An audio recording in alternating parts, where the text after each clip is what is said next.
Ya, eso era.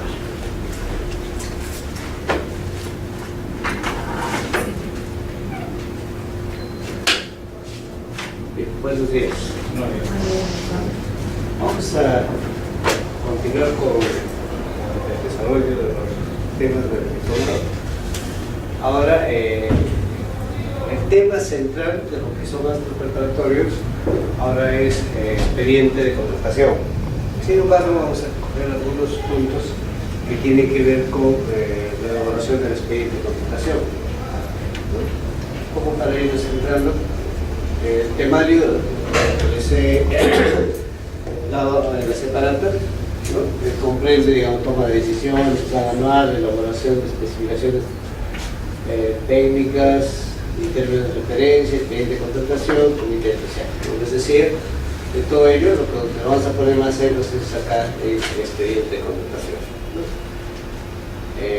Ustedes saben, en actos preparatorios, pues se desarrolla estos temas, ¿no? Plan anual, requerimiento, estudio de posibilidades, disponibilidad presupuestal, expediente de contratación, el comité especial de elaboración de hasta llegar a la convocatoria, ¿no?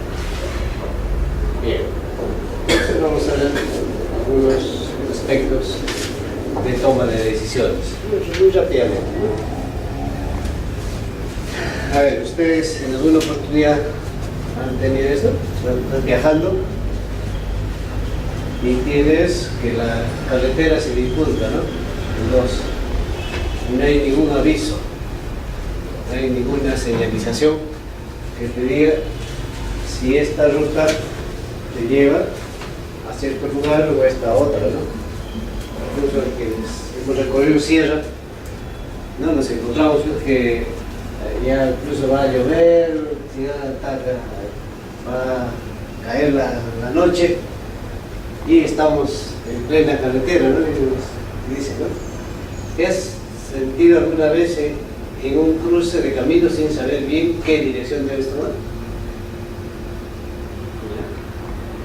Te bloquean las decisiones importantes, dudas qué hacer, sabes qué tienes que elegir, pero te da miedo tomar decisión equivocada, ¿no? Esta es la última que generalmente a nosotros como funcionarios públicos a veces, ¿no? Sabemos qué tienes que elegir, pero esa decisión qué implicancias tendrá, esa decisión qué efectos tendrá. Entonces, en toma de decisiones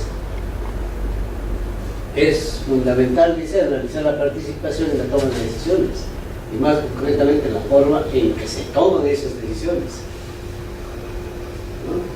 Por eso distinguimos entre la toma de decisiones individual y la toma de decisiones colectiva, pues las personas que tienen funciones directivas deben de alcanzar acuerdos. Las tomas de decisiones colectivas serán grupales, por consenso, por mayoría. O sea, cuando tú vas a tomar una decisión grupal, ¿no? O es por mayoría o es por consenso, no hay otra, ¿no? Los acuerdos generalmente, las sesiones del Consejo Municipal, las sesiones del mismo Congreso, las decisiones del directorio, las decisiones de los comités de coordinación, que son decisiones grupales, o las decisiones de un comité especial, ¿es por mayoría o es por consenso? ¿No? Pero estas decisiones, en lo posible, es necesario ver o conocer la participación, ¿no?, de los integrantes del grupo. En cuanto a decisiones personales, individuales, entonces lo importante ahí es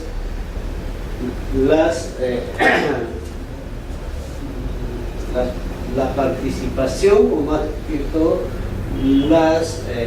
o los indicadores, las estadísticas que debes de contar para tomar tu decisión.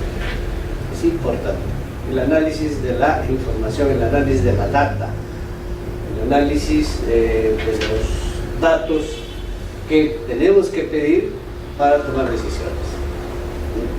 Entonces, en decisiones o en técnica para la toma de decisiones, un conjunto de técnicas, ¿no?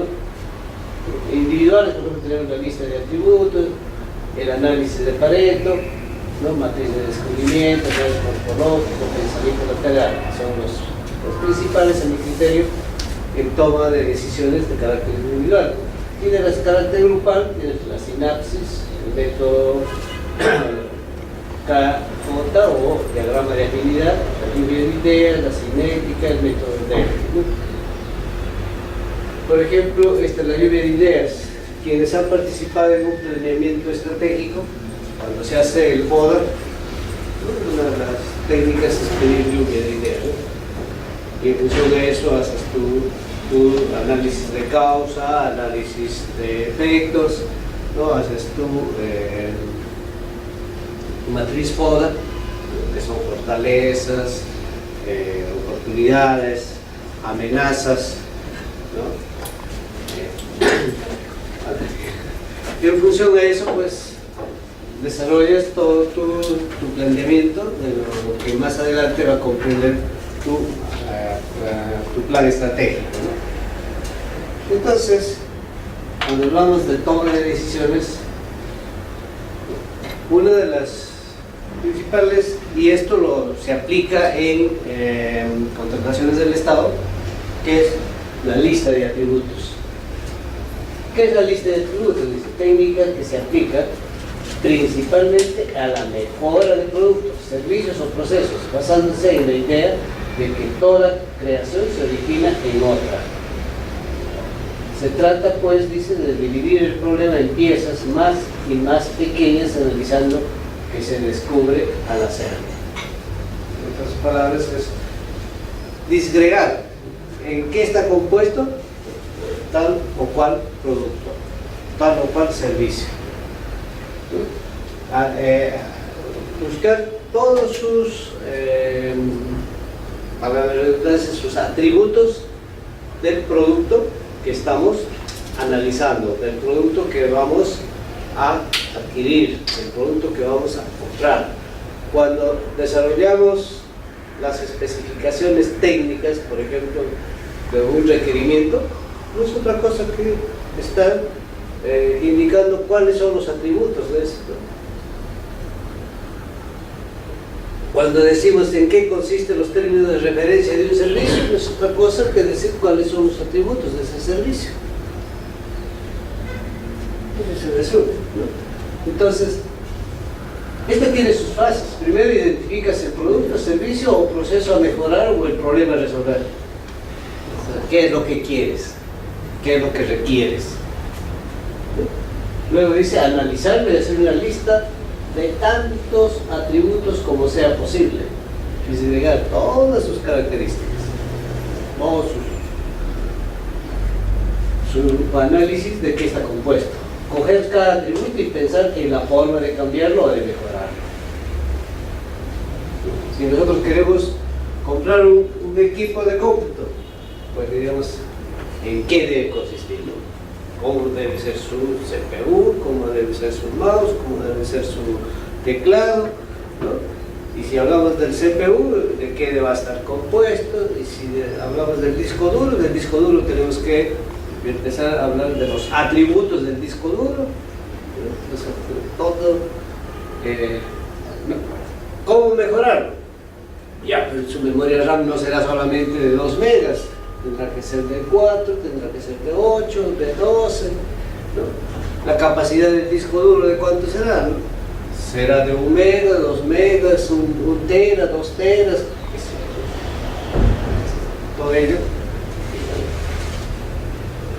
Hay listas prefabricadas, ¿no? Dice, para facilitar la tarea de listar atributos existen listas prefabricadas, son los catálogos, es otra cosa. Catálogos que te proporcionan, ¿no? En este caso las tiendas comerciales o los que fabrican. Si nosotros queremos los atributos de tal o cual medicina, ahí tenemos el CAIRO, ¿no? El farmacéutico se basa en eso. sabemos para qué está la cual medicina, cuáles son sus efectos, cuáles son sus contraindicaciones, etc. ¿No? Entonces dice, no obstante, es mejor hacer siempre primero nuestra lista sobre el problema concreto y después usar estas listas para contrastarlas con la nuestra, y si es necesario, ampliarlas. O sea, tampoco podemos utilizar ojo cerrado y sus catálogos. Es importante que nosotros tengamos que hacer nuestra lista de tributos y contrastarla con esto. Cuando nosotros hacemos el estudio de posibilidades de mercado, justamente es eso. Nosotros recibimos del área usuaria los requerimientos con donde nos van a señalar pues, las características técnicas, si es un bien. ¿Y qué hacemos de ello? Lo vamos a contrastar con el mercado al hacer el estudio de posibilidades de ese mercado. Lo vamos a contrastar con nuestra realidad.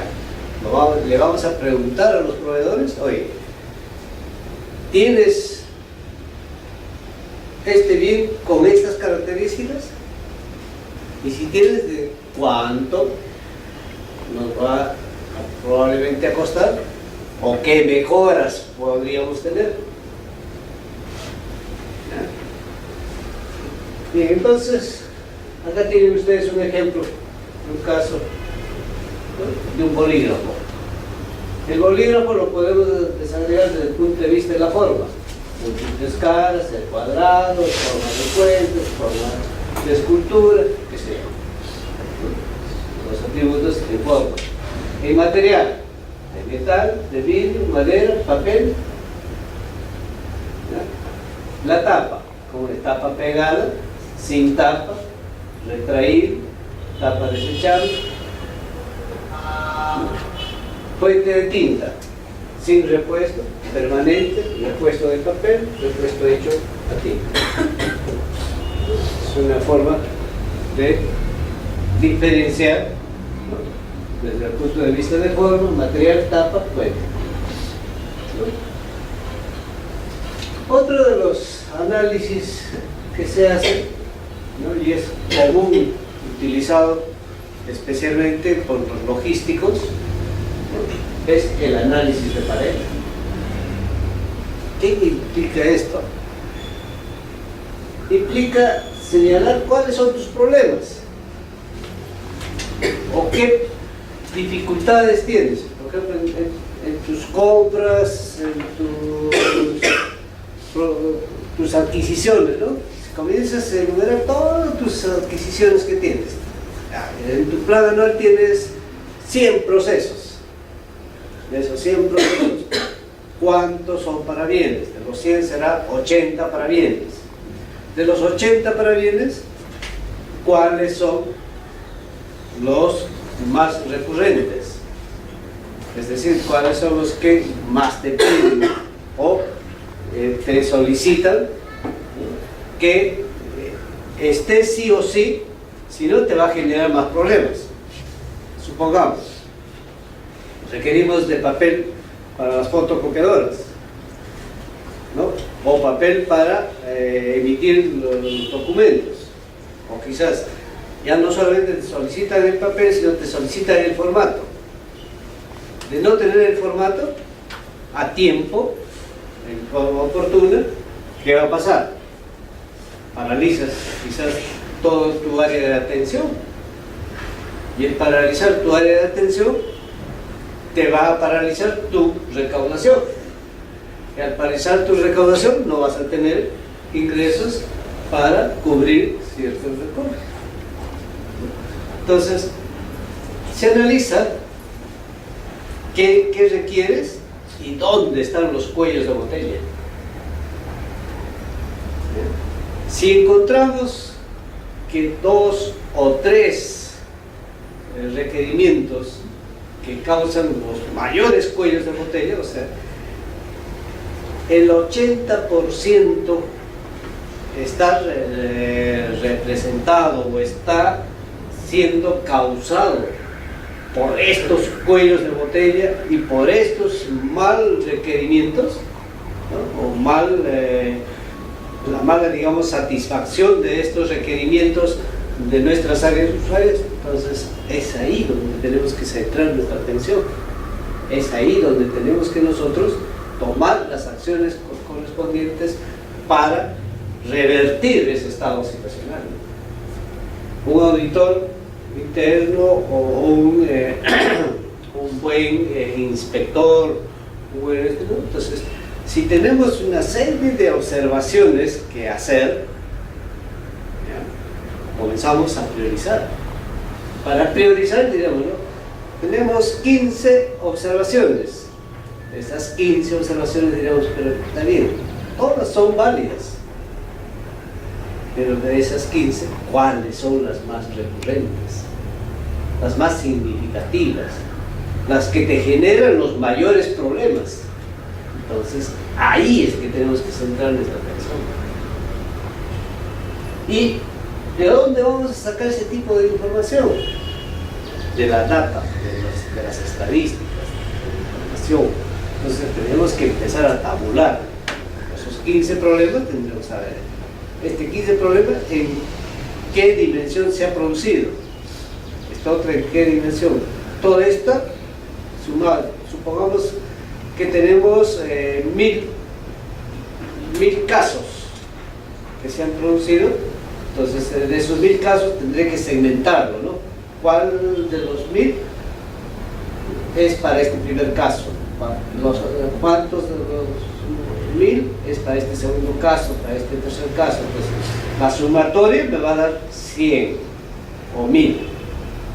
Entonces, de ahí tengo que sacar el porcentaje.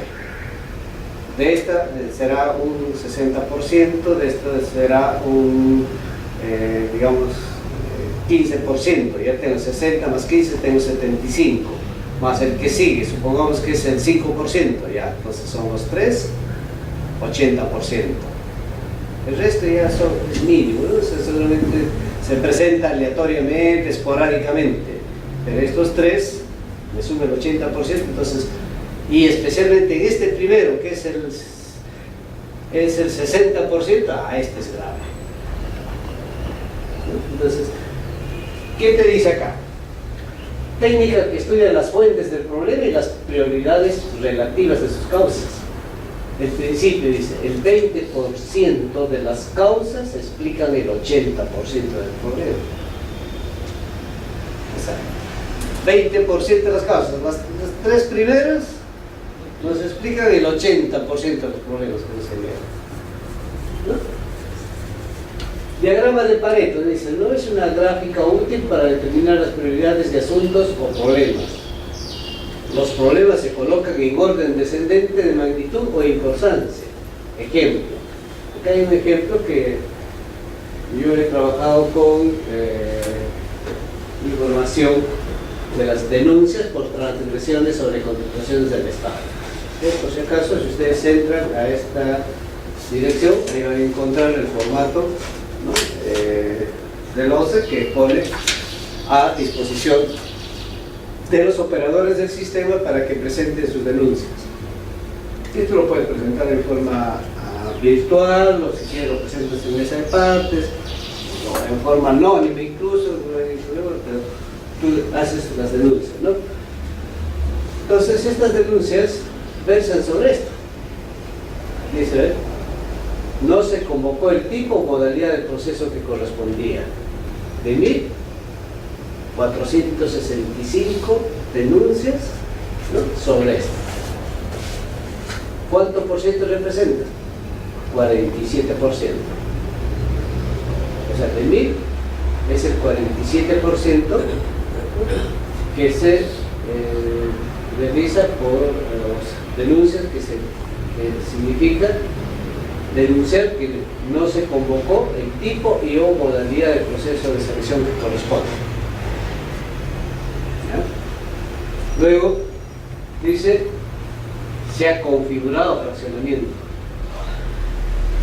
Es otra denuncia, ¿no? Son 201. Es el 20% de 1000. Entonces, 47 más 20 es 67. Luego dice, la entidad se ha exonerado en forma indebida. 130, o sea, un 13%. Sumamos a 67 más 13, 80. Miren, son 3 problemas, 3 denuncias que llega al 80%. Entonces, ¿qué hace el OCE ante los datos? ¿Se quedará cruzado? No, pues tiene que tomar algunas acciones correspondientes, tiene que tomar una toma de decisiones respectivas, ¿no? A fin de revertir esto, ¿no? Hacer que otro sea el problema principal, no estos, especialmente esta, ¿no? Que se convoca con diferente tipo de proceso o modalidad, que es altísimo, 47%, casi la mitad de todo, ¿no? Ya los siguientes ya es menos, ¿no? Entonces estamos hablando, por ejemplo, este 7%, se ha omitido informar al Tribunal de Contratación de los supuestos de aplicación de sanción, ¿no? Existen irregularidades en la tramitación del proceso, 4%, no se registra en el SEAS información del pago, sus modificatorias antes del proceso, nulidad, cancelación, 3%, y así ya, cada vez ya hasta otras irregularidades, que este 5% se disipa, otros tipos que ya ni siquiera llegan al 1%, ¿no? Esta, por ejemplo, apenas está llegando al 1%. Dice, no se permite acceso al expediente de contratación para impugnar. Entonces, ¿qué se hace acá? Hay una sumatoria total, ya que redondea para que sea más entendible, a 1000, ¿no? Y se sacan los porcentajes, y acá es un porcentaje acumulado, ¿no? Cuando vas acumulando llegas así, ¿no? Entonces dice del formato de denuncias y datos, en algunos casos datos hipotecas. Bien, entonces la construcción del diagrama de Pareto implica esto, ¿no? Miren, estos 3, ustedes suman estos 3 primeros problemas. Recuerden que acá está este como número 1, número 2, número 3. Estos 3 te equivalen al 80%. Estos otros ya son insignificantes, ¿no? Son insignificantes. Desde acá, ya bueno, estos son regulares o moderados, pero este último ya es insignificante. Entonces, esto se construye con el Excel o con un programa estadístico, ¿no? Y tienes ahí un diagrama de Pareto, donde, repito, estos son las 3 denuncias principales, ¿no? De igual manera se puede trabajar con otros problemas, otros casos, ¿no? Que la técnica te recomienda trabajar con el 80%, o tomar en cuenta el 80%, ¿no? Por eso te dice el 20% de los problemas, te representa el 80%, ¿no? de las causas. Listo. Decisión de gestión.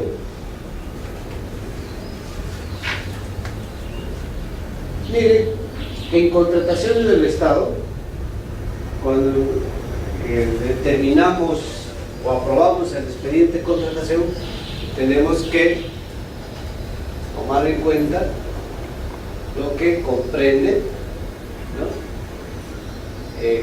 O qué significa trabajar con un ítem, qué significa trabajar con un paquete, qué significa trabajar con un ítem mixto o un ítem individual. ¿Qué es un ítem? Dice, cada ítem debe ser mayor a 3 unidades impositivas tributarias para formar parte de un proceso de selección, ¿no? Entonces, en un proceso de selección según relación de ítems,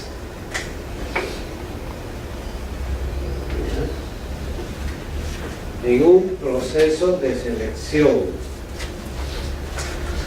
según relación de ítems, ¿qué significa?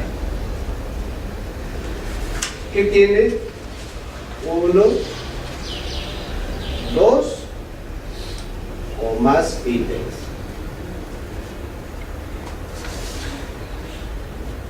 Que necesariamente tiene 2 o más ítems. Por eso se dice proceso de selección según relación de ítems. Entonces, cada ítem, ¿ya? Cada ítem nos dice que debe ser mayor a 3 unidades impositivas. ¿Qué debe ser mayor? El valor referencial de cada ítem debe ser mayor a las 3 unidades impositivas tributarias. Si no, no va a poder formar parte de un proceso de selección. Ahora, un ítem paquete, ¿qué significa? El ítem paquete significa que tiene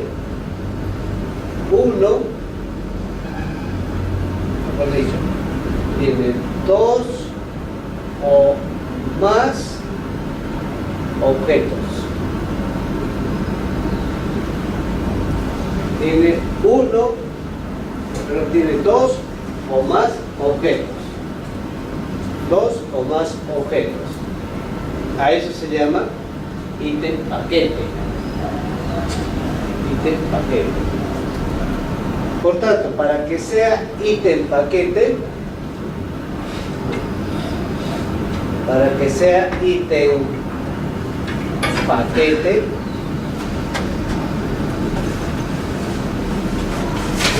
además de ser 2 o más objetos,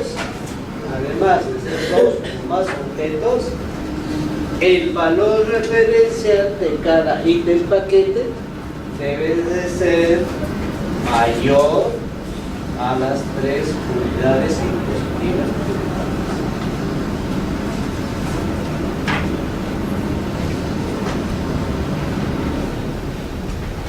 Ahora bien, dice, el mixto puede ser proceso de selección por ítem, paquetes. ¿Qué quiere decir eso? Que este ítem 1 puede ser un ítem paquete.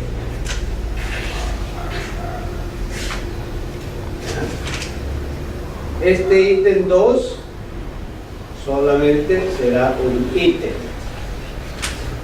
no ítem paquete. ¿Cuál es la diferencia entre ítem e ítem paquete?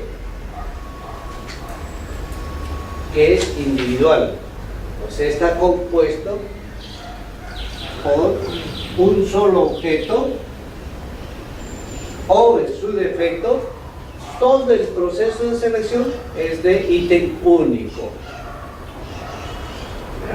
Entonces ya no va a ser proceso de selección según relación de ítems, sino será un proceso de selección donde tiene un solo ítem. Y ese ítem tiene un solo objeto. ¿Ok? También un ítem individual podría ser que esté compuesto, que sea un proceso de selección compuesto por un solo ítem, pero este ítem puede tener 2 o más objetos. Por tanto, estamos hablando de un solo ítem, pero ese ítem es ítem paquete. Bueno, parece trabalenguas. Pero lo que acá hay que tener cuidado es de cuando tú estás definiendo el ítem, la definición de ítems te podría llevar a un proceso de selección según relación de ítems. Cuando es según relación de ítems va a tener 1, 2 o más ítems, hasta n ítems. Pero la composición de estos ítems puede ser ítem paquete, puede ser de un solo ítem, ¿no? Cuando hablo solamente ítem, quiere decir que tiene un solo objeto. ¿Ya? Cuando hablo de ítem paquete, quiere decir que tiene dos o más objetos. Y en todos los casos, cuando hablo de ítem, para que sea ítem de un proceso de selección, tiene que su valor referencial debe de ser mayor a las 3 unidades impositivas tributarias. Pues bien, entonces ahora podemos dar un ejemplo. ¿Cuándo es ítem mixto? ¿No? Para cuando está compuesto, como en este caso es un proceso de selección según relación de ítems, cuando está compuesto de ítem paquete, y está compuesto también de ítem solo. No sería mixto cuando todos los ítems son ítems paquete, o todos los ítems son solamente de ítems con un solo objeto. A ver, vamos a hacer acá un ejemplo para ir diferenciando uno de otro. Supongamos que vamos a ejecutar una obra por administración directa y vamos a requerir de materiales de construcción.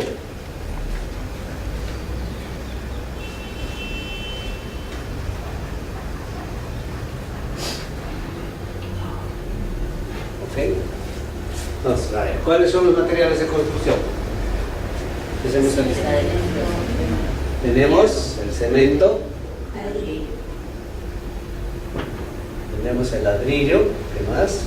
El fierro, ¿qué más? Agregados. En agregados, ¿qué cosa está compuesto? Arena fina, arena gruesa,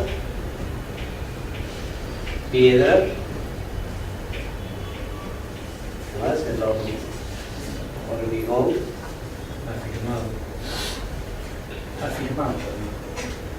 afirmado. Okay. Ya, yo creo que con eso es suficiente. Entonces, cuando queremos establecer un proceso de selección, ¿qué hacemos antes de decir ya? Este será una licitación, este será una adjudicación directa selectiva, o será, qué sé yo, qué tipo de proceso. ¿No? Tenemos el presupuesto de obra, donde nos están detallando todos los materiales, e inclusive con sus presupuestos o sus costos correspondientes, porque eso está en el expediente técnico para la ejecución de la obra. ¿Okay? Entonces, como estamos haciendo obra por administración directa, todo lo que está detallado en el presupuesto de obra vamos a tener que nosotros adquirir para darle a nuestra área que va a encargarse de ejecutar la obra. Entonces, ¿ahí qué hacemos? ¿Qué es lo primero que tenemos que hacer? Ver la forma del proceso, por paquete. Claro, vamos a determinar si va a ser ítem solo o va a ser ítem paquete. Ok. Pero antes de ello, ¿qué hago? ¿Qué tengo que hacer? Proceso de selección. No, porque todo esto voy a hacer para adquirir. Voy a determinar si son ítem o si son ítem paquete, ¿ya? Y con ello voy a determinar el tipo de proceso de selección, etc., ¿no? Antes de hacer ello, acá hay una acción antelada que debemos de ejecutar para tomar esa decisión, para determinar la modalidad de selección.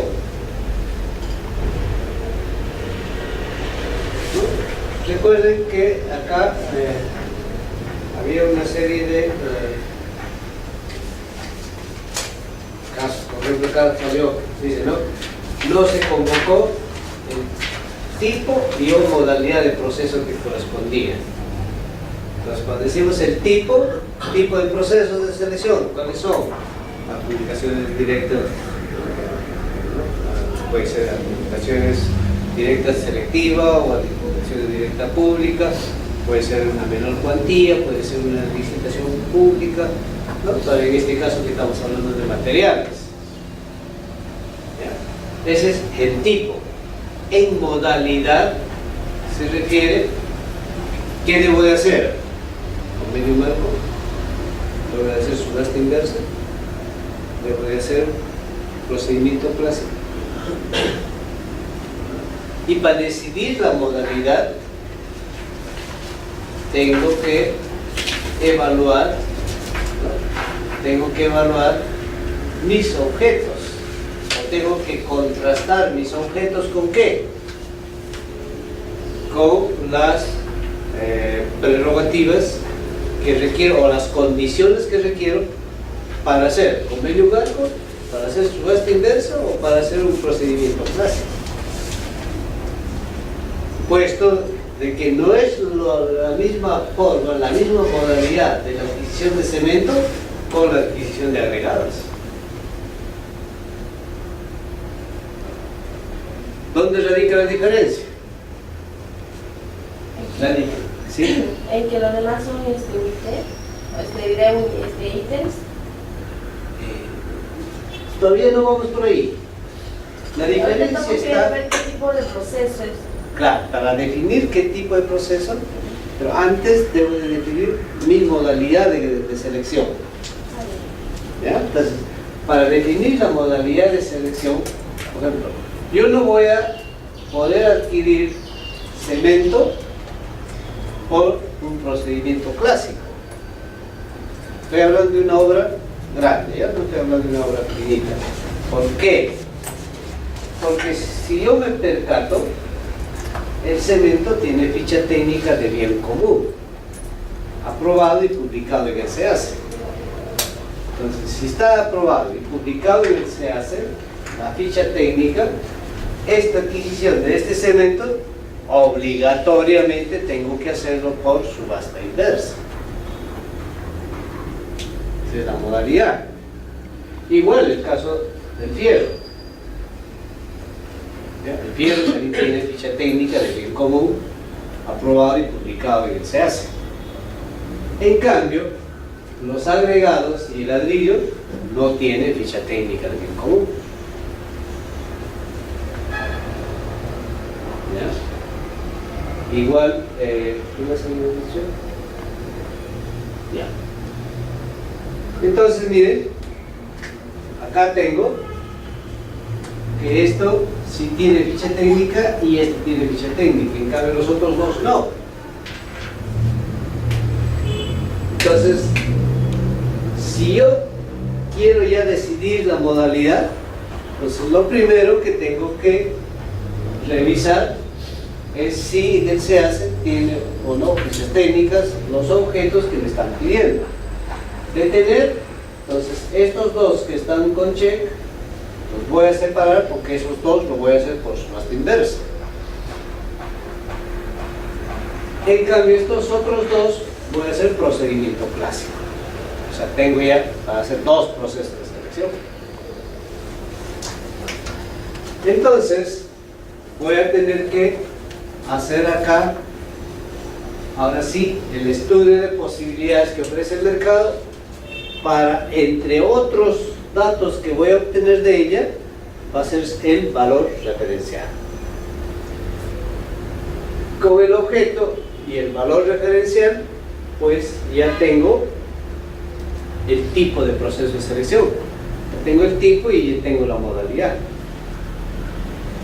Entonces, voy a definir, supongamos voy a tener una licitación pública y voy a tener una adjudicación directa pública. La licitación pública va a ser por subasta inversa. En cambio, la adjudicación directa pública probablemente va a ser procedimiento clásico.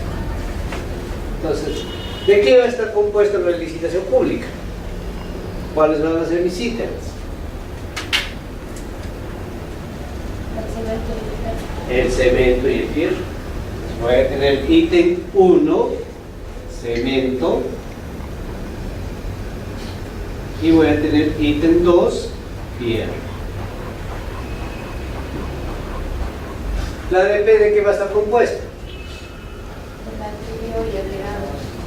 De ladrillo, va a ser acá su ítem 1, el ladrillo, y el ítem 2, agregados.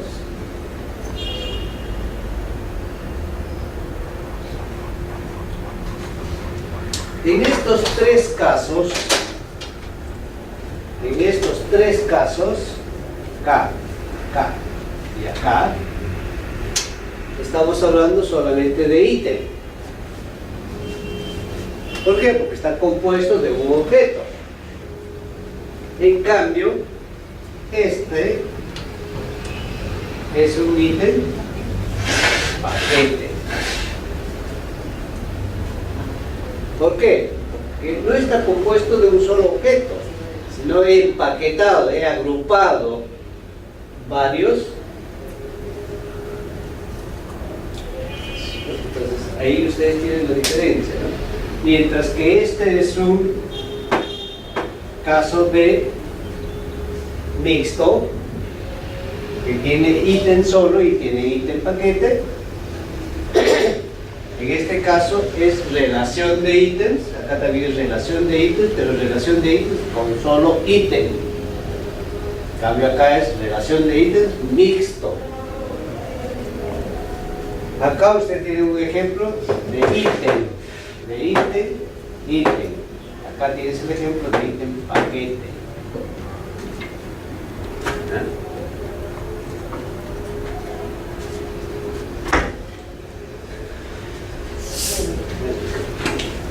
¿No? Entonces, creo que con el ejemplo sí ya. Ahora, ¿cuándo sería ítem único? ¿Qué pasaría acá? Cuando, por ejemplo, la licitación pública no tuviéramos acá fierro, licitación pública que está compuesto solo de un ítem. Entonces decimos ítem único. ¿Ya? Podemos hacer acá, supongamos que el cemento vamos a adquirir por 450.000 y el fierro por otro tanto, 401.000. Entonces, podríamos hacer dos licitaciones, licitación 1, licitación pública 2. ¿Se puede hacer o estoy fraccionando? No estoy fraccionando. Solo que sí me estoy dando más trabajo. Porque la ventaja de hacer un proceso de selección según relación de ítems está en que aprovecho un solo proceso para un solo comité, todo uno solo. En cambio acá estoy haciendo dos procesos, son dos comités, dos actos de presentación de propuesta, dos actos de buena pro, todos dos. En cambio, cuando hago según relación de ítems, aprovecho economías de escala. Aprovecho de que yo puedo declarar desierto parcial. Aprovecho que puedo declarar nulo parcial. Aprovecho que me pueden apelar solamente uno, etcétera, etcétera.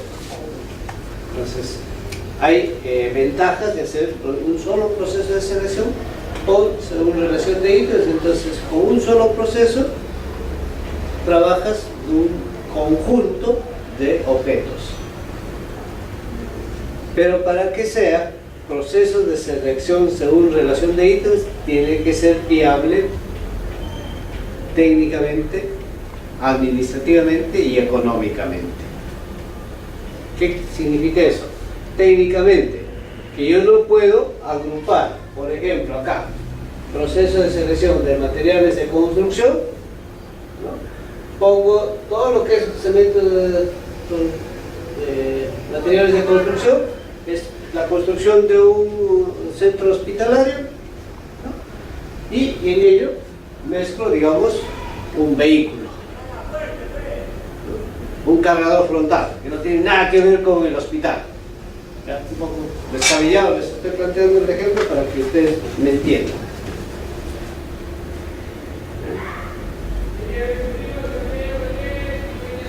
Bien, entonces, este es un ejemplo de decisión de gestión. Decisión de gestión en contrataciones del Estado. ¿Y cómo tomo esa decisión? En base a la información, en base a los atributos, en base a la determinación, ¿no?, de la información, si va a ser o no por cierta modalidad, cierto tipo de proceso de selección, si yo los puedo agrupar o los puedo desagregar. Entonces, para esta decisión hay que informarse. Para tomar decisión hay que tomar información. Información cualitativa e información cualitativa. Ambos, ¿no? Cuantitativa y cualitativa. Ok.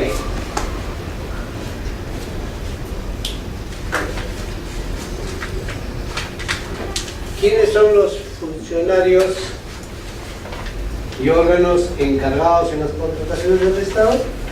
Tenemos al titular de la entidad, al área usuaria, al órgano encargado de la contratación y al comité especial, que son los órganos o funcionarios que tienen que ver con la contratación del Estado. Okay. Pues cada uno tiene sus atribuciones, ¿eh? Cada uno tiene sus funciones. Por ejemplo, miren rápidamente, el titular de la entidad, ¿qué cosa es? Delega facultades. El titular de la entidad tiene facultades indelegables. El titular de la entidad es el único que aprueba las exoneraciones. El titular de la entidad es el único que emite las resoluciones de unidades de oficio, es el único que aprueba los adicionales de obra, es el único que suscribe los convenios de encargo a otras entidades del Estado, es el único que resuelve los recursos de apelación de una menor cuantía y una adjudicación directa sensitiva. El área usuaria es la que solicita, ¿no?, o requiere, cuyas necesidades pretenden ser atendidas o que por especialidad canaliza los requerimientos, determina las necesidades, define las especificaciones técnicas y los términos de referencia, formula el requerimiento. Hay una administración y supervisión de la ejecución contractual. El órgano encargado prepara, planifica y ejecuta las contrataciones, consolida los requerimientos, elabora el plan anual, elabora el expediente de contratación en su fase inicial, custodia el expediente de contratación, realiza el estudio de posibilidades que ofrece el mercado, determina el valor referencial, determina el tipo de proceso de selección, realiza la fiscalización posterior y en menor cuantía puede conducir el proceso de selección. Listo. Entonces rápidamente veamos lo referente al plan anual de contrataciones.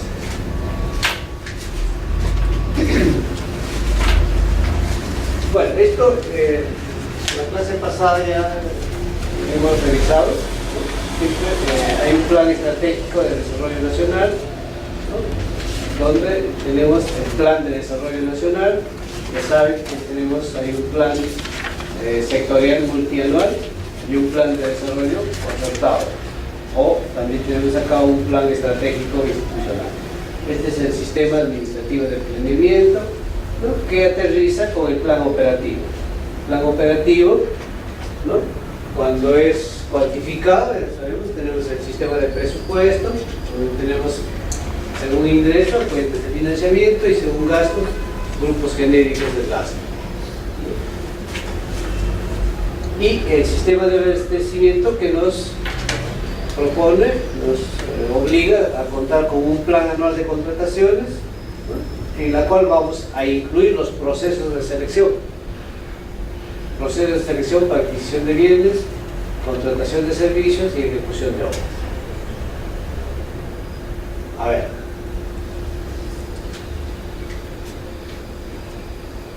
¿Qué debemos entender por proceso de selección?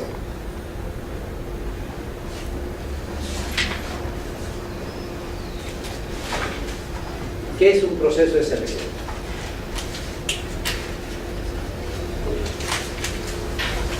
¿Y cuáles son las condiciones para que sea proceso de selección?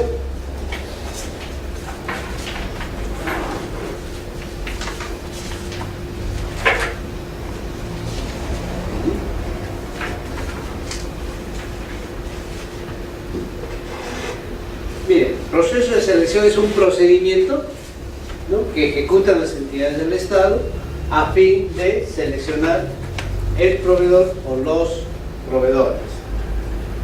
Pero para que sea proceso de selección, el valor estimado en programación o el valor referencial cuando ya vas a ejecutar el proceso de selección, esta debe ser mayor a las 3 unidades impositivas tributarias. Entonces, cuando decimos proceso de selección, ¿no?, que es para adquisición de bienes, contratación de servicios y ejecución de obras, todos estos procesos de selección, ¿no?, sus valores estimados tienen que ser superior a las 3 unidades impositivas tributarias para que sea incluido en el plan anual. Si fuese menor, ¿qué pasa? Compra directa. Contrataciones directas. Está facultado la entidad para adquirirlo directamente. Entonces, ¿qué es el plan anual de contrataciones? Ya vimos en la clase pasada, ¿no? Es un instrumento de gestión logística que consolida los requerimientos de bienes, servicios y obras cuyos procesos de selección serán convocados durante el año fiscal. Los montos a ser ejecutados durante el año fiscal deben estar previstos en el presupuesto. Entonces, no se puede concebir proceso de selección que esté incluido en el plan anual y que me digan que no hay presupuesto, que no tiene presupuesto. Mentira.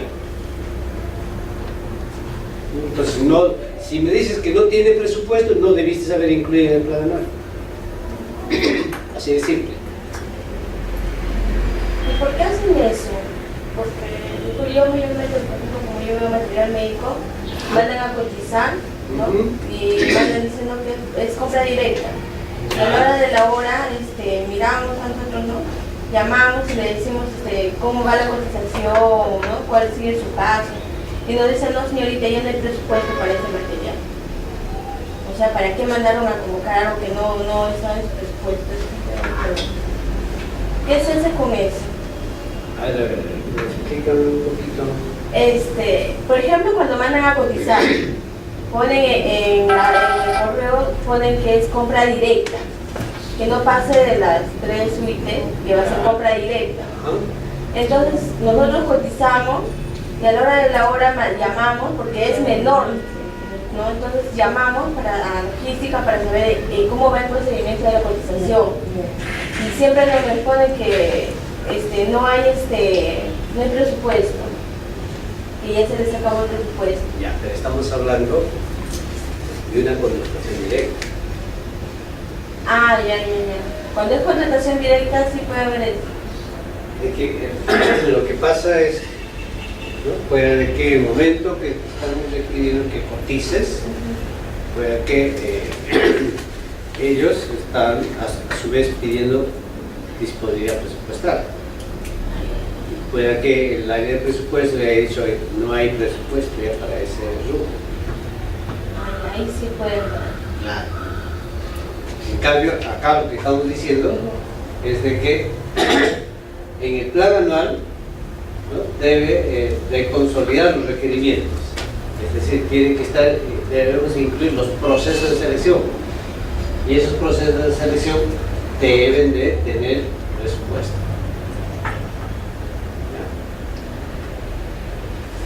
Bien, esto también ya se ha explicado. Acá tenemos el primer momento y acá tenemos el segundo momento. Este es hasta antes de aprobación del presupuesto general de apertura. Hoy en día estamos, casi todas las entidades estamos acá, ¿no?, en el primer momento, donde tenemos ya nuestro proyecto de plan anual. Recién vamos a empezar a aprobar después del 15 o del 15 de diciembre o después de que se promulgue, ¿no?, la ley anual de presupuesto del 2014. Entonces vamos a esperar que se promulgue la ley anual de presupuesto para aprobar nuestro PIE, y una vez aprobado el presupuesto institucional de apertura, vamos a aprobar el plan anual. La formalidad de aprobación: se aprueba el plan anual mediante un instrumento por el titular de la entidad o funcionario competente, ¿no?, a quien se puede delegar por escrito en un plazo máximo de 15 días, publicado 5 días en el SEACE, ¿no? Ojo, miren, dice, se debe de aprobar antes de convocar a procesos de selección. Y nuevamente repito ese término, ¿no?, proceso de selección, siempre y cuando el valor sea mayor de 3 suites. Referencial es mayor a las 3 unidades impositivas tributarias. Ahora, es proceso de selección con un ítem paquete,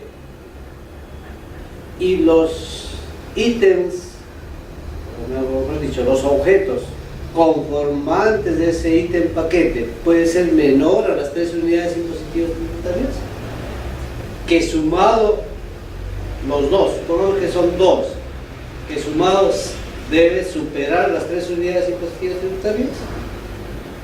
Claro que sí. Pues, miren, por ejemplo, podemos tener una adjudicación de menor cuantía para una obra pequeña. Estamos hablando de agregados.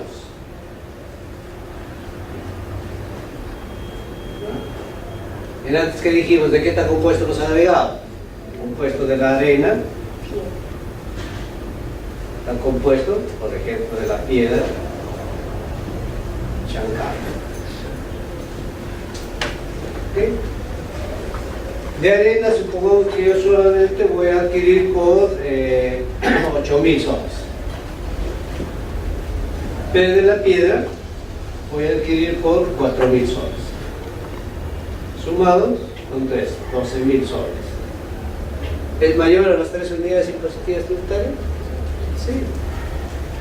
Entonces puede hacer un proceso de selección de un ítem paquete cuyos objetos pueden ser menor a las 3 unidades impositivas tributarias, pero que sumados, para que sea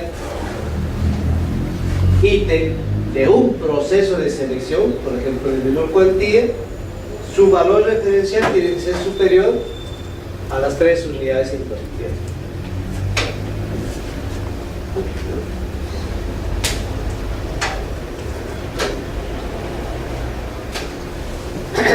¿Por qué criterio tú lo empaquetas y haces proceso de selección? Estando facultado para ejecutar, ¿no?, para ejecutar una contratación directa. ¿Para qué lo empaquetas y haces proceso de selección? ¿Cuál es el criterio?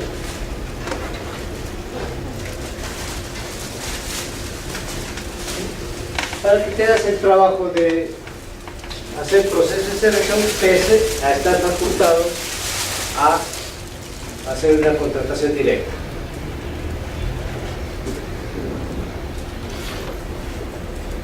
¿Cuál sería el criterio?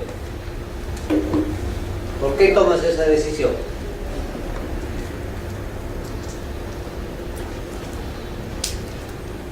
Cuando yo adquiero mediante un procedimiento de contratación directa, compras directas, ¿no? Esa compra se realiza en el marco de la normativa de contrataciones del Estado. No. Yo le compro a la señorita, ¿no?, por contratación directa, me incumple, o sea, no me entrega o me entrega mal, ¿no?, yo le podré denunciar ante el Tribunal de Contrataciones. En cambio, cuando yo empaqueto y hago proceso de selección en el marco de la normativa de contrataciones del Estado, suscribimos un contrato, me incumples con ese contrato, entonces yo te denuncio ante el tribunal para que seas pasible de sanción en el marco de la normativa de contrataciones del Estado. ¿Bien? Listo, continuamos. Bueno, esta también ya creo que lo hacemos. ¿No? Sí.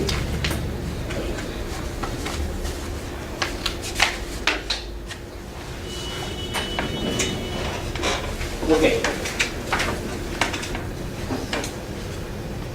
El plan anual es un instrumento de gestión, nos dice que la finalidad es programar. ¿Programar qué? Los procesos de selección que vas a ejecutar durante el año fiscal correspondiente. Entonces miren que cada rato estoy repitiendo un proceso de selección. No te dice que estás programando las contrataciones directas, sino estás programando los procesos de selección que vas a ejecutar durante el año fiscal. Esa programación te permite difundir para que los posibles proveedores tomen conocimiento anticipado de los requerimientos de tu entidad, ¿no? Y también te permite evaluar tu gestión. ¿Ya? Las características son que es obligatorio, porque todas las entidades que están en el marco de la normativa de contratación del Estado obligatoriamente tienen que contar con el plan anual de contrataciones. Es integral porque, les decía creo que la clase pasada, que no solamente programas tus adquisiciones que se desarrollan en el marco de la normativa de contrataciones del Estado, sino también programas las otras contrataciones paralelas. Recuerden que les hablaba de las compras en el extranjero, de los convenios internacionales y de los regímenes especiales, que también se programa en el plan anual, ¿no? Es público porque es de conocimiento de cualquier interesado, ¿no? A través del SEACE pueden acceder a la información de los planes anuales, o también la entidad está obligada, si no tiene página web, en el marquesí, con el papelógrafo de la entidad, poner ahí la información de sus planes anuales, anotaciones. Y si tiene página web, ahí publicarlo, ¿no? El plan anual de contratación. Y es formal porque está sujeto a las formalidades que te plantea la normativa de contrataciones del Estado. Este es el contenido del plan anual, que está determinado por el formato expresamente diseñado para informar al OCE a través del SEACE del contenido del plan anual. Esta es una consulta que se hace del plan anual en el SEACE. Noten acá una diferencia, ¿ves? ¿Cuál es la diferencia de estos 4 procesos iniciales con el último? ¿Cuál es la diferencia?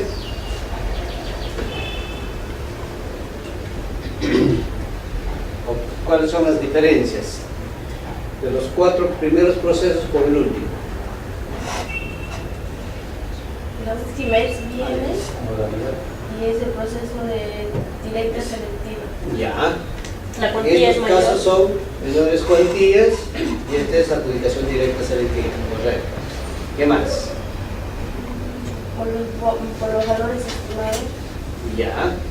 Cada uno tiene su valor estimado diferente. ¿Qué más? sus fuentes de financiamiento también son diferentes. Son diferentes, ¿no? Los recursos son determinados y predeterminados, acá tienes de dos, acá de dos, acá de uno solo. ¿Qué más?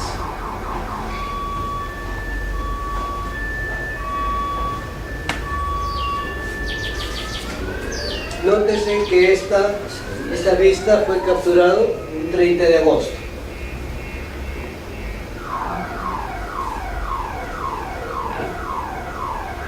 Al 30 de agosto todos están convocados.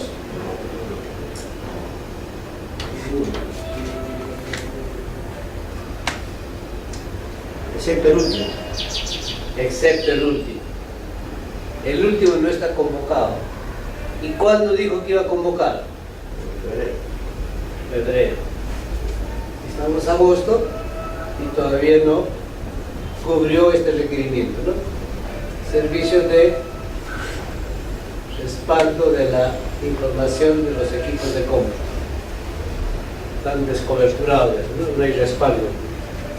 Entra un virus o un hacker, como últimamente entró el domingo pasado, sí, este domingo pasado se han enterado, ¿no?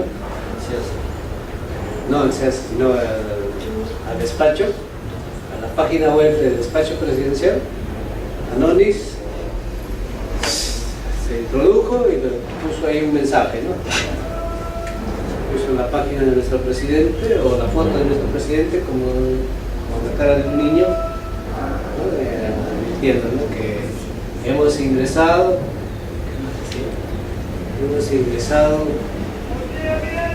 para mostrar de que esta página es totalmente insegura, una frase que es una travesura de un niño, dice que hizo, ¿no?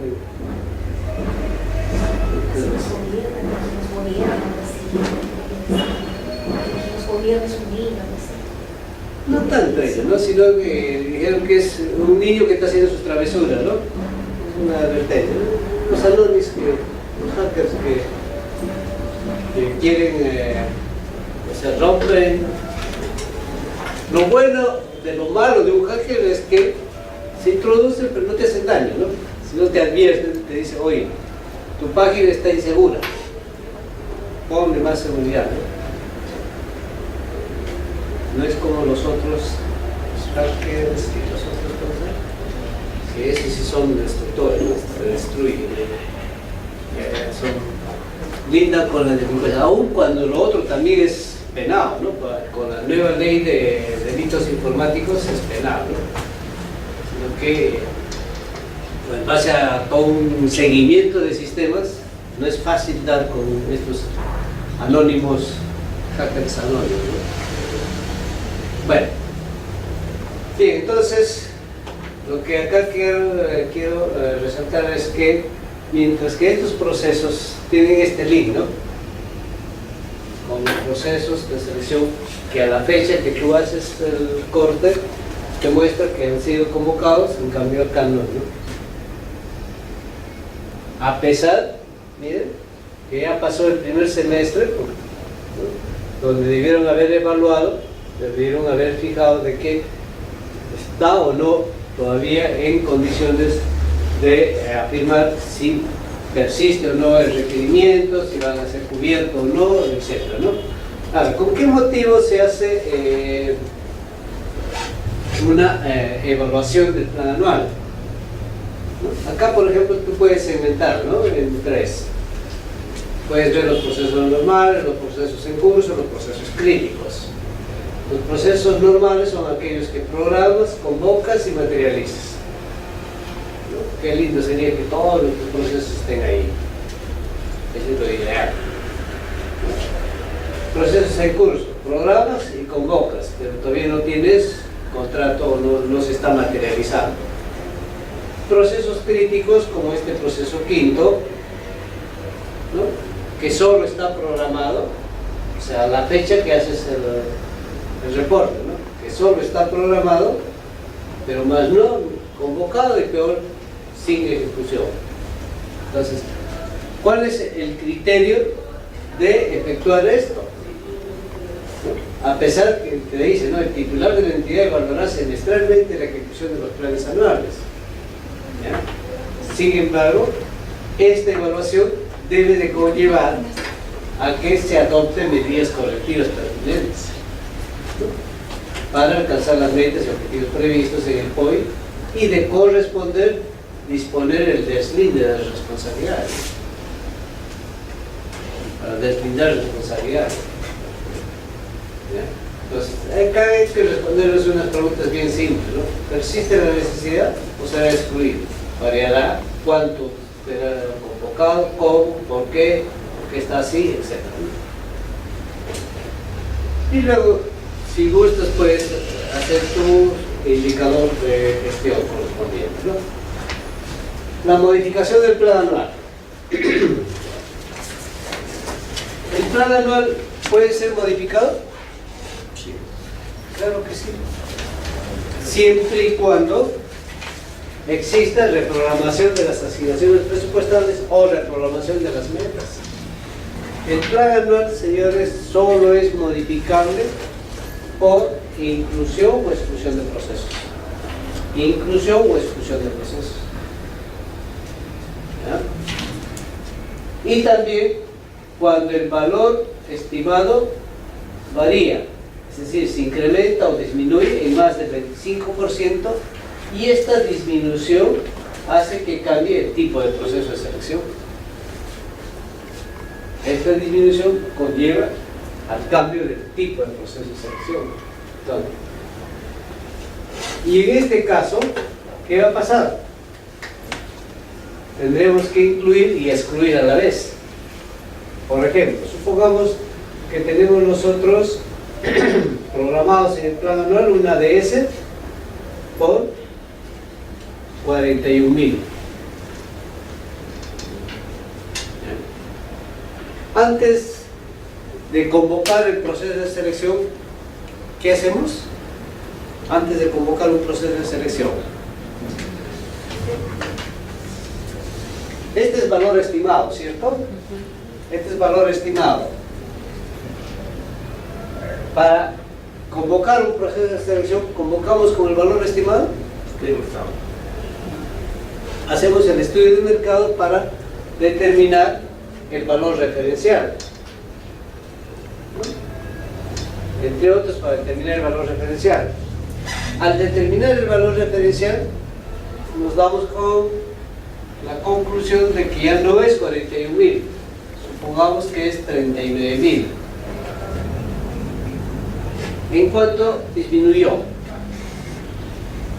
En 2.000. 2.000, o sea, hubo un decremento de 2.000. ¿Cuánto por ciento? 2.000 es de 41.000. Es aproximadamente 5%.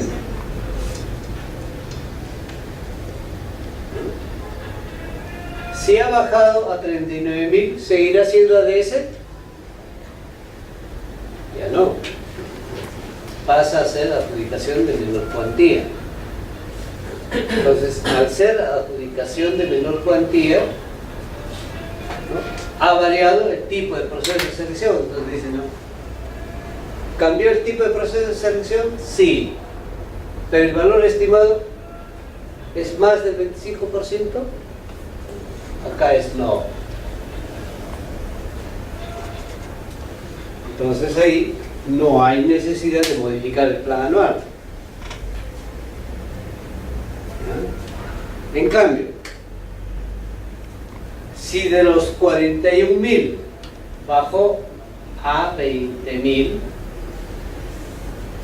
entonces la disminución, que es por 21.000, el decremento que es por 21.000, entonces ahí sí es mayor al 25%. Entonces, ¿qué vamos a hacer ahí? Como esto ya no es ADS, sino es adjudicación de menor cuantía, lo que vamos a hacer para convocar a este proceso de selección, tenemos que excluir la ADS y tenemos que incluir la menor cuantía antes de su convocatoria. A eso se refiere este segundo caso. Por eso decimos que a la vez excluimos e incluimos el proceso.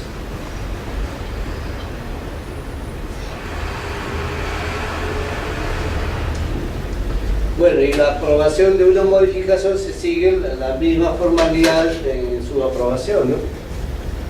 Tienes que aprobarlo formalmente con un documento que sustente la modificación del plan anual y comunicar a las instancias correspondientes.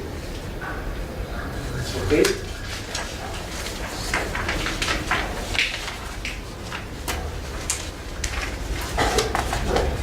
Bien. Ahora sí vamos a hablar sobre el expediente de contratación.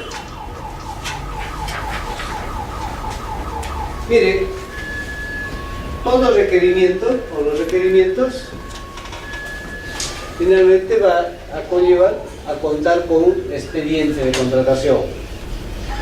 Ese expediente de contratación debe de tener en sus fases iniciales con una solicitud formal del bien, servicio u obra, ¿no? En la misma que además de detallar, ¿no? De detallar las especificaciones técnicas cuando se trata de un bien, ¿no? Los términos de referencia cuando se trata de un servicio, el expediente técnico cuando se trata de una obra, ¿no? Es decir, detallando las características y condiciones de calidad, cantidad, forma, plazo, verificando, ¿no? Los reglamentos o normas técnicas que tienen que ver con el bien, servicio e inclusive en los casos de obras con las normas correspondientes de construcción, etc., ¿no? Debe de señalarse la finalidad pública.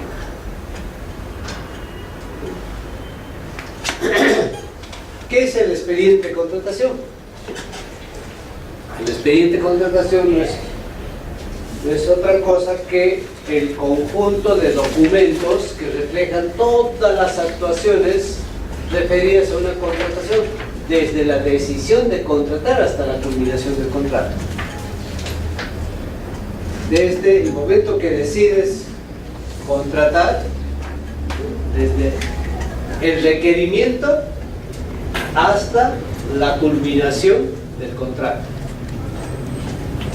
¿Y cuándo se dice que culminó el contrato? Cuando se efectuó el último pago.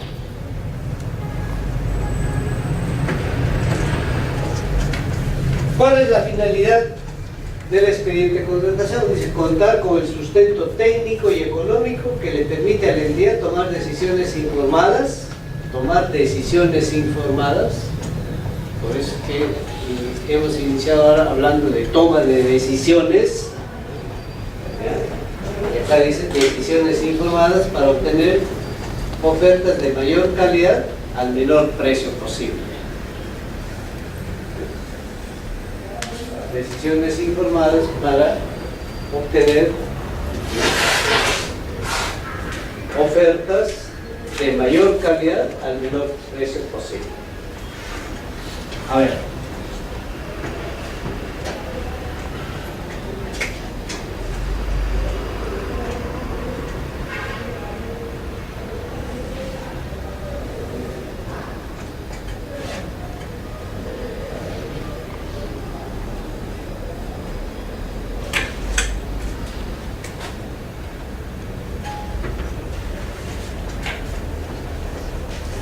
Al proveedor, ¿qué le interesa más? ¿El precio o la calidad? Al proveedor no le interesa El precio. vender al mejor precio. En cambio, a nosotros como entidad, como funcionario público, ¿qué más nos interesa? La calidad. Y si es de una buena calidad y de menor precio, esa es la que nos interesa. Por eso dice al menor precio posible. Por tanto, acá va a haber fuerzas que pongan hacia abajo, fuerzas que pongan hacia arriba. Y todo nuestro trabajo se centra en ¿qué? En la búsqueda de este ansiado punto de equilibrio. queremos esto, ¿no? Ofertas de mayor calidad al menor precio posible. De mayor calidad al menor precio posible. O sea, la búsqueda de este ansiado punto de equilibrio.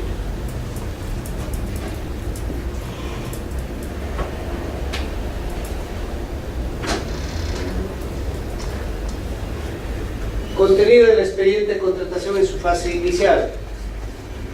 Debe ser aprobado por el órgano competente siempre y cuando este expediente de contratación cuenta con el requerimiento, cuenta con el estudio de posibilidades que ofrece el mercado y la disponibilidad presupuestaria. Si no tiene esos tres documentos, absténganse de aprobar el expediente de contratación si en alguna oportunidad les indica que ustedes tienen que tomar esa decisión. El contenido y custodia del expediente. Nos dice que toda documentación, desde el requerimiento del área usuaria hasta la culminación del contrato, debe de tener también las ofertas no ganadoras. Estábamos acostumbrados que en el archivo de todas las ofertas solamente la ganadora formaba parte del expediente de contratación. También tienen que estar las ofertas no ganadoras de las otras que se presentaron en el proceso de selección.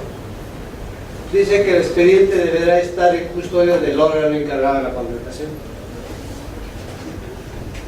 En caso que el proceso sea declarado desierto, la nueva convocatoria debe de contar con una nueva aprobación del expediente de contratación, solo si se ha modificado en algún extremo. A ver,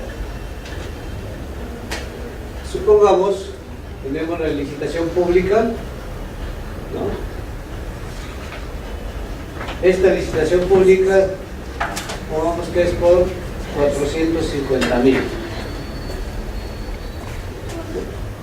Hacemos el proceso de selección, la primera convocatoria de esta, declaramos desierto y luego vamos a, como hemos declarado desierto, corresponde a la primera convocatoria ¿de qué?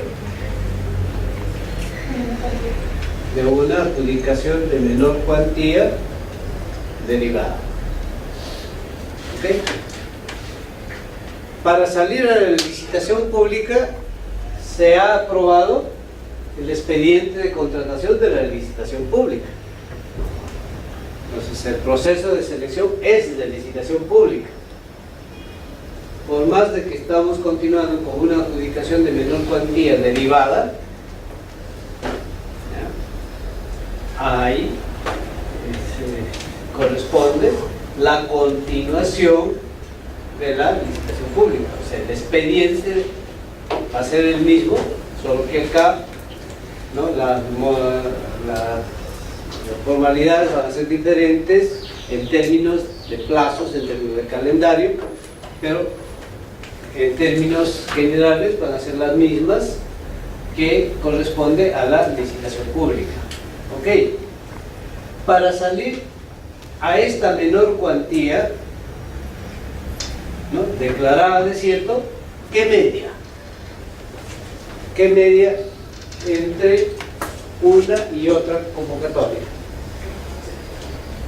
Yo no puedo salir a la adjudicación de menor cuantía derivada, adelante, sino media en el intervalo una acción fundamental que tiene que contar. Si no existe ese documento, no puedes salir o no puedes continuar con el desarrollo de tu licitación pública. En otras palabras, no puedes ejecutar tu menor cuantía derivada.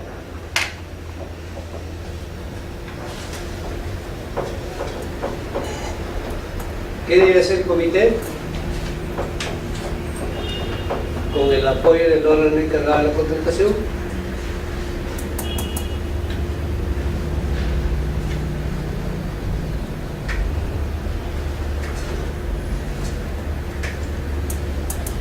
Acá me diría, señores, un informe. Un informe que debe de explicar las causas por el cual se efectuó la declaración de desierto. Este informe no bastará con que diga que se declaró desierto porque no hubo postores, o no hubo propuestas, o no se registraron ni participantes ni postores, sino en qué debe de indicar ese informe o qué dice. ¿Cuál es el error? ¿Cuál es la causa que hace? ¿Qué hizo que se cayera el desierto? Debe de detallar o debe de informar las causas o los motivos por el cual se declaró desierto. Repito, no basta con que decir, ¿no? Se declaró desierto en atención al artículo tanto del reglamento que dice que no hubo participantes, si no hay participantes, no hay postores, se tendrá que declarar desierto. Eso no es el informe. Eso no te está explicando las causas por el cual no hubo participantes, no hubo postores. ¿Quién elabora ese informe? ¿Quién firma? El comité, con el apoyo del órgano encargado de la contratación, pues en el caso.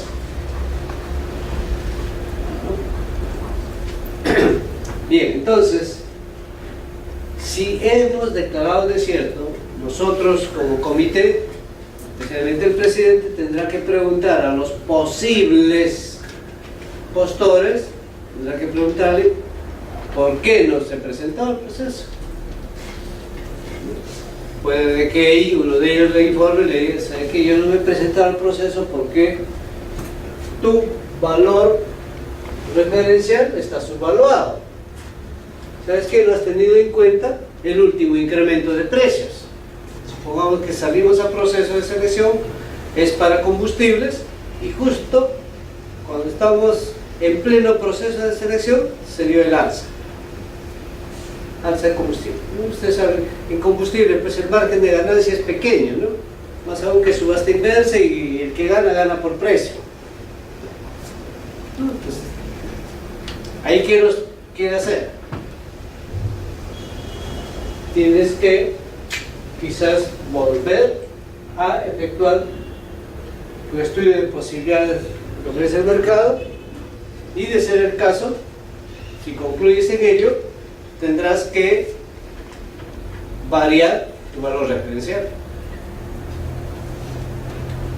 Entonces, al modificar tu valor referencial,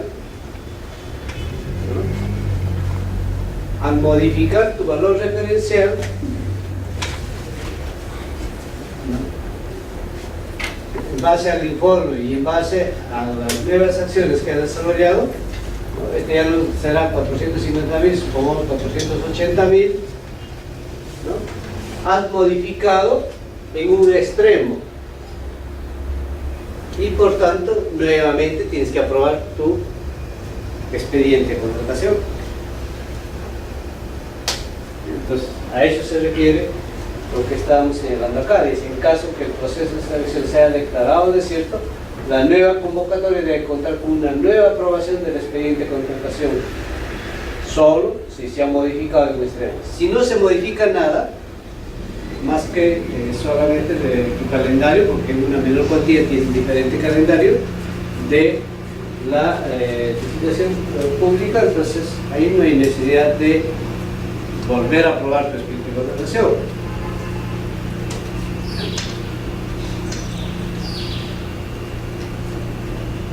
El valor referencial. ¿Qué es el valor referencial?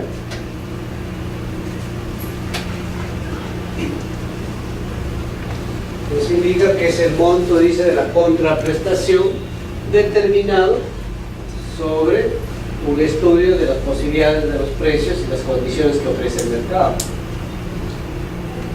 A partir de las especificaciones técnicas, términos de referencia o costos estimados en el plan anual, ojo, en el plan anual, para poner los costos estimados, muchas veces tienes que efectuar tu conteo de mercado, o tienes que hacer algo así como un estudio para determinar los costos estimados. Y siempre que la información esté disponible se tomará en cuenta, ¿no?, las alternativas existentes según niveles de comercialización. ¿Qué quiere decir eso? Supongamos que tenemos una licitación pública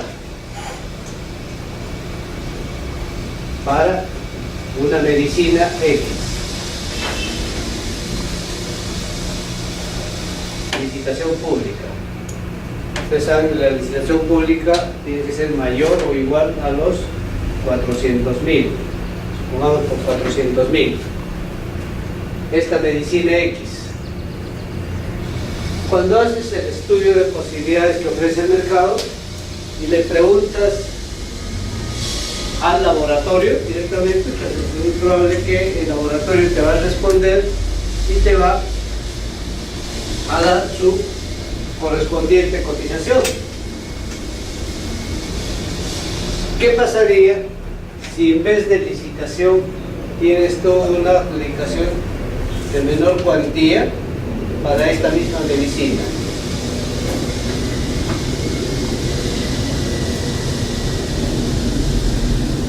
Y quieres hacer una solicitud de cotización directamente al laboratorio. ¿Qué creen que el laboratorio les va a responder? ¿Les responderá? Si les responde, les va a decir: señores, ¿no?, les recomiendo, les sugiero que esta cotización la alcance a mi distribuidor.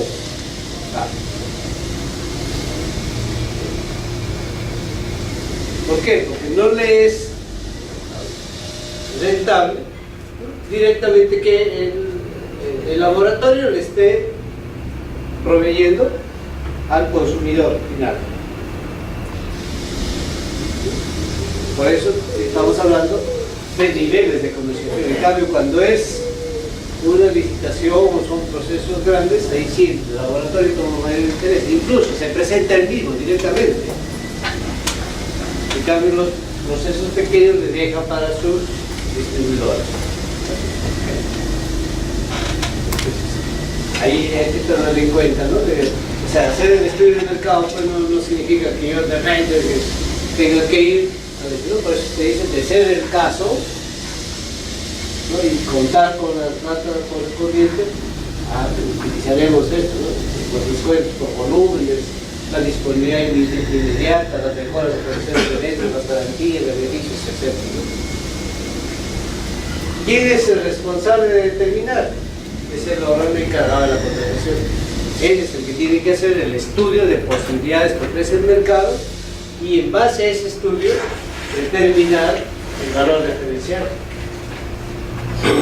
De no poder ejecutar ella, ¿no?, directamente el órgano encargado está llamado, ¿no?, a pedir apoyo al área usuaria y ésta está obligado a brindarle ese apoyo al órgano encargado.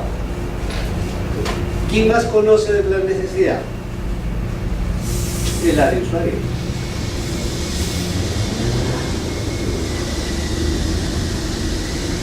La determinación del valor referencial. Esta se determina, dice, en base al uso de como mínimo dos fuentes. Son dos fuentes que nos permiten determinar el valor referencial. ¿Ya? Estas deben de reflejar, dice, el valor del mercado actual y señalando el tipo de cambio de ser el caso. Si estamos trabajando en moneda extranjera, pues tenemos que señalar cuál es el tipo de cambio. En el caso de ítems, el valor referencial del proceso se determinará en función a la sumatoria de los valores referenciales de cada ítem y en las bases se debe especificar ambos valores.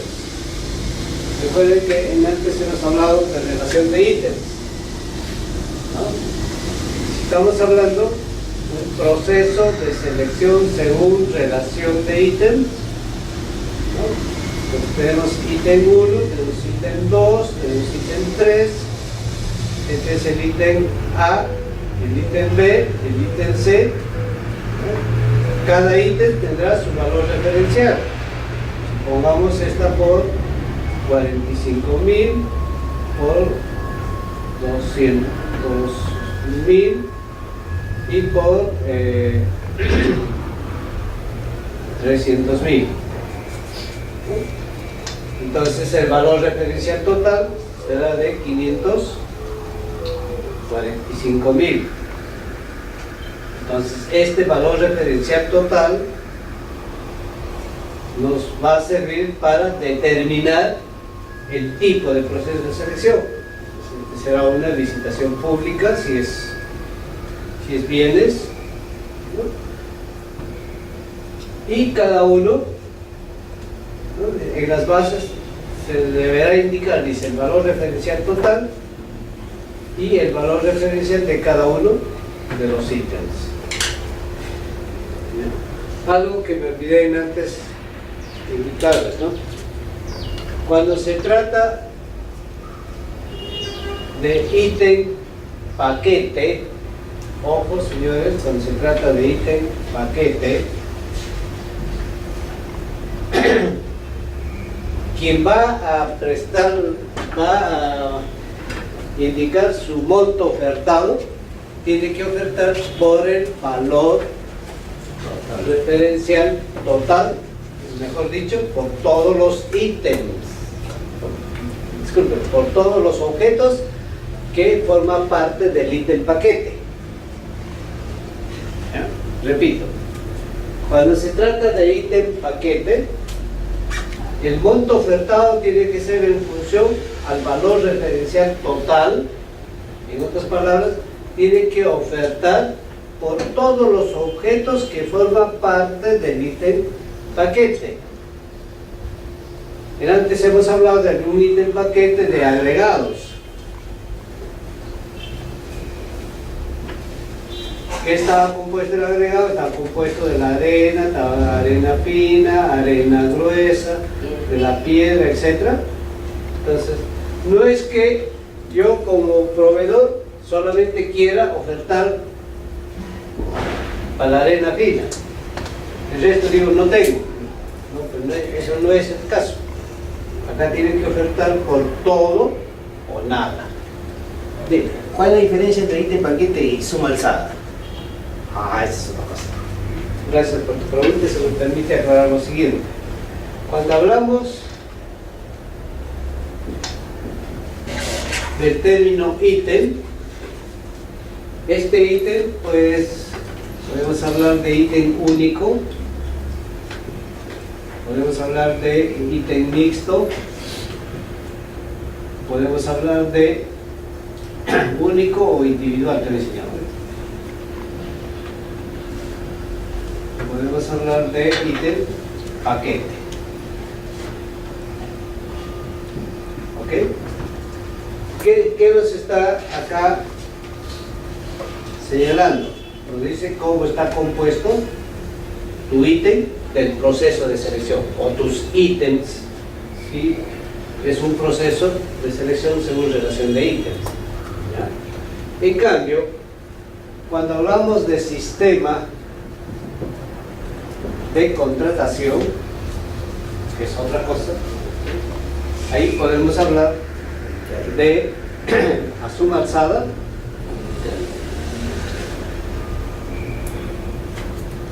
o podemos hablar de a precios unitarios. Por si acaso, yo puedo hablar de un proceso de selección según relación de ítems a suma alzada. O puedo decir igual, ¿no? Proceso de selección según relación de ítems a precios unitarios. Entonces, ¿cuál es la diferencia entre uno y otro? Mientras que ítem se está refiriendo a la composición de los objetos de mi requerimiento, si está compuesto por uno solo, o es 2 o más, ¿no? Y cuando hablamos de un proceso de selección según relación de ítems, va a estar compuesto ese proceso de selección por 2 o más ítems. ¿Ya? En cambio, cuando hablamos del proceso de selección a suma alzada, que puede ser proceso de selección según relación de ítems, o puede ser proceso de selección con ítem único.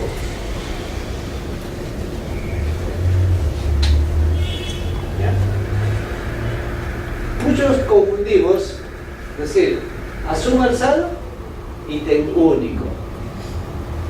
Relación de ítems a precios unitarios. Mal. Eso no quiere decir, ¿no? Ahí estás confundiendo. Está confundiendo. Se dice que es proceso de selección a suma alzada cuando tus especificaciones técnicas o tus términos de referencia o tus expedientes técnicos, ¿no?, correspondientes, ¿ya?, están con las condiciones de entrega predeterminadas. Todo eso está ya predeterminado. O sea, no hay nada que te diga que es imprevisible. Tú te lanzas a suma alzada cuando ya todo lo tienes predeterminado. Ejemplo, yo quiero adquirir un grupo electrógeno. De ese grupo electrógeno yo pongo todas las características técnicas del grupo electrónico, de qué capacidad, de qué dimensiones, cuánto de caballos de fuerza, qué sé yo. Todo lo determino. ¿No? Y además, como estoy comprando uno solo, yo le digo cuándo, a qué plazo máximo me vas a hacer la entrega, dónde me vas a entregar, ¿no? Qué cantidad, y la forma de pago está claramente determinado, que a la conformidad yo te voy a pagar. Entonces, ¿qué me faltaría prever? Lo tengo casi todo. Todas las condiciones de entrega están previsto, las características técnicas lo tengo predeterminado. Entonces ahí estoy hablando a suma alzada. En cambio, supongamos que yo voy a adquirir combustible, ¿ya?, para que sea utilizado por mi parque automotor, por mis vehículos de la entidad.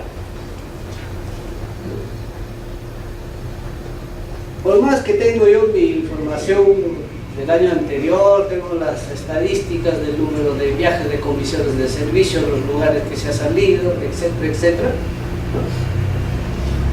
ya hago yo todo un cálculo, ¿no?, que en el 2014 mi consumo va a ser de esa manera. Ya hago mis cuadros econométricos, mi estadística, qué sé yo, y determino que mi consumo va a ser, digamos, 500 galones de combustible, y esos 500 galones va a ser surtido en enero tanta cantidad, en febrero tanto, y así sucesivamente hasta diciembre. ¿Ustedes creen que se cumplirá toda esa programación? Bien difícil. Entonces ahí lo más práctico es optar a precios unitarios. ¿Por qué? Porque según me va consumiendo y según el precio que va marcando, yo voy pagando. Ahí es mucho más conveniente que el sistema de contratación sea a precios unitarios, al precio del galón de gasolina. Y a una entidad pública en un proceso de ejecución de obra, ¿qué le conviene? ¿A suma alzada o precios unitarios como entidad? Como entidad, precios unitarios. En los casos de suministros, incluso del cemento, No, en ejecuciones de obra. en ejecución de obra, a precios unitarios. Cuando es obra por administración directa, a precios unitarios. No, por contrato. Cuando es por terceros, ahí va a depender va a depender del tipo de obra. O sea, todas las obras tampoco podemos decir que es a suma alzada. Todas las... Como entidad nos convendría suma alzada, no precio unitario, No, porque va a el precio depender. unitario va a salir un montón de cosas. Y a suma alzada ya no lo va a pagar más. No, es que si tú haces tu análisis costo-beneficio, ¿ya? ¿Cómo